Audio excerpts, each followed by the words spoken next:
1720. A scientist who mapped the universe couldn't see a lie happening in front of him. Not because the lie was clever. Because everyone around him believed it. And belief, when it spreads like disease, destroys better than any weapon. There's a dangerous myth about money. That smart people make smart decisions. That education equals protection. That knowing mathematics means knowing value. Britain's elite learned otherwise. In 12 months, they watched their fortunes evaporate. Not from war. Not from plague. Not from natural disaster. From a company that produced nothing. Traded almost nothing. Yet convinced everyone it was worth everything. England, 1711.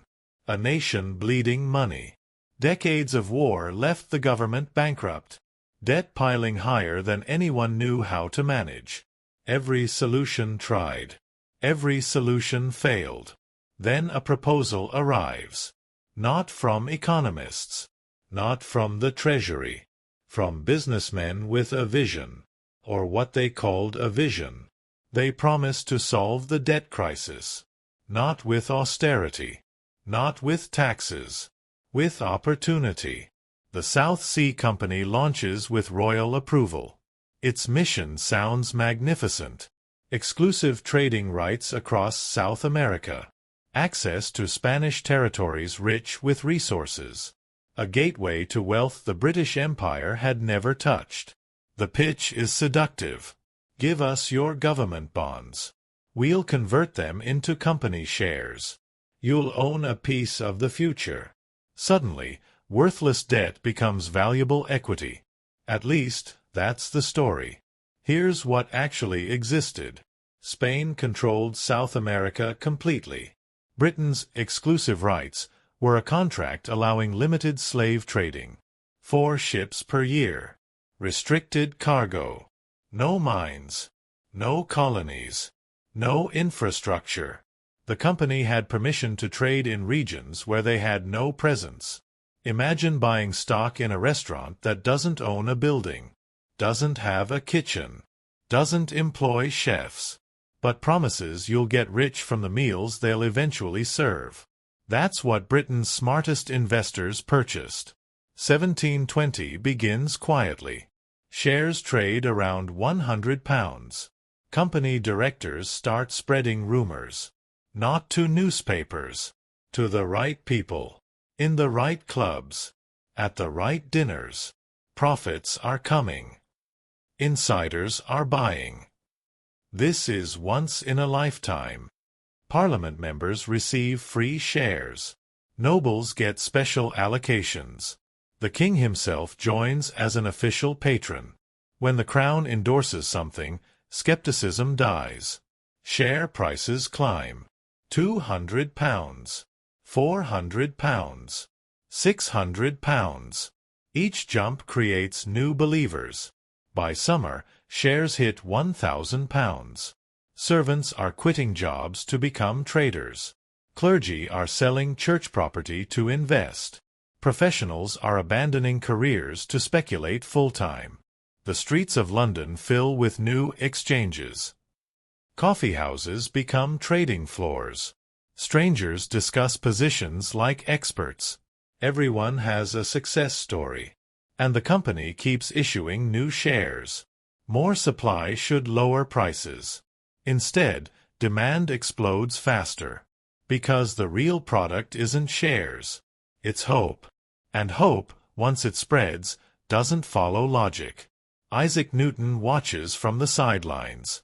The man who discovered gravity, who invented calculus, who explained planetary motion. He buys shares early, makes solid profit, sells intelligently, then watches others make more. The psychological torture begins. Not from losing, from watching neighbors get wealthier while he stays out. FOMO isn't a modern invention.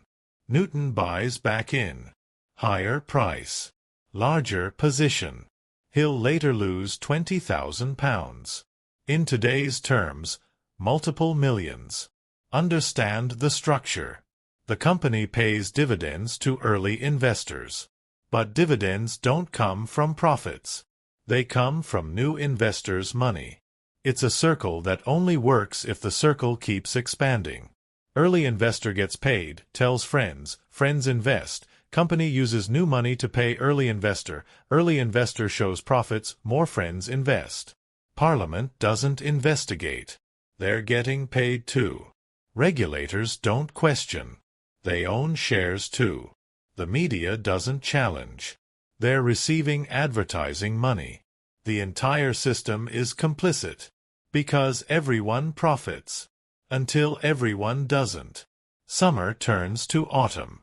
Someone, history doesn't record who, asks publicly, what are the actual revenues? The company deflects. Another investor asks, where are the ships? No clear answer. A third demands, show us the trade records. Silence. The questions spread faster than the company can suppress them. Doubt enters the system. And doubt is contagious too. September 1720. Share prices stop climbing. They don't crash immediately. They just pause. That pause is lethal. Because the only reason to hold shares was the belief they'd keep rising. When rising stops, the logic collapses. One investor sells. Price drops slightly. Two more sell. Drop accelerates. Within weeks, panic replaces greed. Everyone rushes to exit. Nobody wants to buy. By December, shares return to £100. 90% loss. Fortunes that took generations to build. Gone in months. Thousands are ruined. Shopkeepers who invested savings. Professionals who borrowed to buy in. Families who mortgaged everything. They lose it all. But Parliament members? They receive quiet compensation. Their losses covered through backroom deals. Company directors? Some are punished. Most escape with partial wealth intact. The king? His involvement is conveniently forgotten. This is the pattern. Risk is socialized. Reward is privatized. And when disaster strikes, loss flows downward. Parliament passes new regulations. The Bubble Act bans unauthorized companies. Sounds like justice, right? Except the South Sea Company lobbied for this law. They wanted to eliminate competition. To ensure no other schemes would steal investor attention. The reform was designed by the criminals. It's the equivalent of asking a burglar to write security laws. The public celebrates, thinking they're now protected, while the same structure remains underneath. Fast forward through history. 1920s, radio stocks. Every home will have one. Prices soar on fantasy. Crash destroys millions. 1990s, internet companies.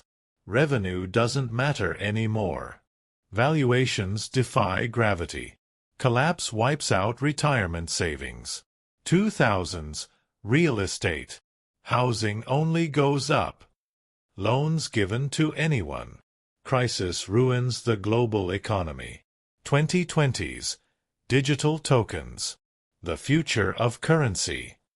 Influencers promise wealth. Majority lose when insiders exit. Different centuries.